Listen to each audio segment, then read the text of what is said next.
Good evening বন্ধুরা, Rumpa's healthy food চ্যানেলে সব দিনের মতো আজও সবাইকে স্বাগত। আজ আমি আপনাদের জন্য বানিয়েছি টমেটো মাছের একটি সুন্দর পাতলা ঝোলের রেসিপি। আর তার জন্য আমি বাজার থেকে কিছুটা মাছ নিয়ে এসেছি, আর ওটা ভালোভাবে কেটে ধুয়ে লবণ হলুদ মাখিয়ে নিয়েছি। আর গরমকালে এইরকম পাতলা ঝোল খেতে কার না ভালো লাগে, তো ভাবলাম আপনাদের সাথেও রেসিপিটি শেয়ার করি। তার জন্য দেখুন, এই মাছগুলো আমি লবণ হলুদ মাখিয়ে নিয়েছি। এখন আমি এই কড়াইয়ের তেল দিয়ে এগুলোকে এক এক করে ভেজে নেব। আমি কড়াই দেখুন তেল গরম হয়ে গিয়েছে, আর মাছের লেজগুলো আমি খুব কড়া করে ভাজছি না, হালকা মতো ভেজে নিচ্ছি। দেখুন এক পাশটা ভাজা হয়ে গিয়েছে, তো আমি মাছগুলো এইভাবে উল্টে আর এক পাশটা ভেজে নেব। এইভাবেই আমি ভেজে তুলে নেব, তো মাছটা নরমও থাকে, টেস্টটাও ঝোলে খুব সুন্দর লাগে। দেখুন এইভাবে সবটা ভেজে নিয়েছি। আর নিয়েছি সর্ষে পোস্ত পেস্ট, হলুদ, তেল, লবণ, ফোড়ন নিয়েছি সাজিরে লঙ্কা, কুচানো ধনেপাতা, টমেটো আর কয়েকটা চেরা কাঁচা লঙ্কা। এখন ওই মাছ ভাজার কড়াইয়ের মধ্যেই টমেটোটা দেখুন এইভাবে আমি, যেহেতু টমেটো দিয়ে ঝোল, তো টমেটোটা একটু বেশি পরিমাণে দিয়েছি। দেখুন এইভাবে আমি টমেটোটা অন্য রকমভাবে ইউজ করছি। ওই কড়াইয়ের মধ্যে টমেটোগুলো এবার ভেজে নেব, যেমন মাছ ভাজলাম টমেটোটাও এইভাবে তেলের ওপরে লবণ হলুদ দিয়ে এটা ভালো করে টমেটোগুলো ভেজে নিচ্ছি। এক পাশটা হয়ে গিয়েছে দেখুন, এইভাবে উল্টে উল্টে আর এক পাশটাও আমি এইভাবে লাল লাল করে ভেজে নেব। তো যেহেতু লবণ হলুদ দিয়েছি, অনেকটা নরমও হয়ে যাবে।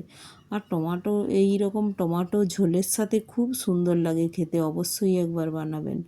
আর এর উপরে দিয়ে দিলাম যে সর্ষে পোস্ত ফাইন পেস্ট করে রেখেছি, ওটাও দিয়ে দিলাম।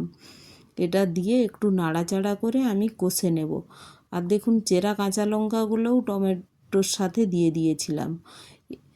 আমি পুরো রান্নাটাই কাঁচা লঙ্কা দিয়ে করছি, হালকা ঝাল ঝাল লাগবে, তো খেতেও খুব সুন্দর লাগে।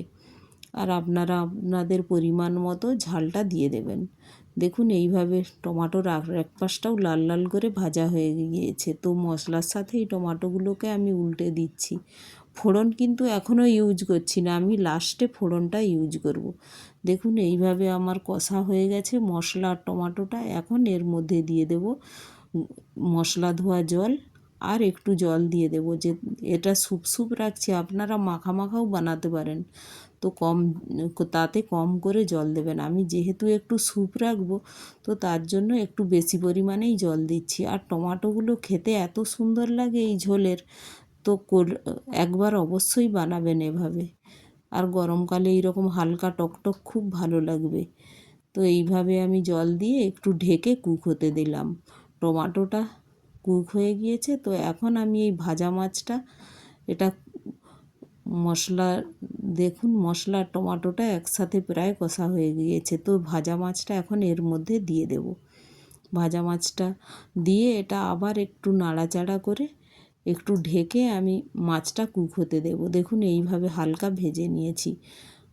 আর শক্ত করে মাজলে ঝোলে মাছগুলো শক্ত হয়ে যাবে, তো সফট থাকলে একটু খেতে ভালোই লাগে। তো এইভাবে মাছগুলো দিয়ে একটু ঢেকে আমি কুক হতে দিচ্ছি। প্রায় আমি 2-3 মিনিট এটা কুক হতে দেব। আর এই ধারে আরেকটি কড়াইয়ের মধ্যে আমি কড়াইয়ে তেল দিয়ে দিলাম, আর ওই কড়াইয়ের তেলের মধ্যে দিয়ে দিলাম সাজিরে আর লঙ্কা, এটা ফোড়নে। এই সময় আমি মাছটা খুলে ফোড়নটা এই সময় দিয়ে দেব। যেহেতু আমার মাছটা এবার কুক হয়ে গিয়েছে, তো লাস্টে আমি ফোড়নটা ইউজ করব।